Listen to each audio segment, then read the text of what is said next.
So sa Matnog to, no, pasakay na kami ng barko ng Roro. Isasakay yung mga motor namin sa Roro para maitawid papuntang Tacloban. So ikaw na nanonood, kung napapanood mo to, huwag kang papayag na viewers ka lang. Mag-iwan ka ng bakas para mapansin ka ni Algo. Tulungan tayo mga small content creator dyan. Walang ibang papansin sa'yo kundi yung mga small content creator din. Mga followers ko dyan, mapapansin ka dyan. Magpapansin ka lang, mag-iwan ka ng bakas. Kasi yung mga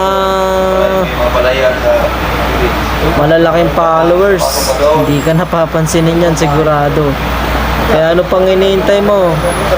Magpapansin ka na dyan. Let's go! Let's go! Let's go! Let's go!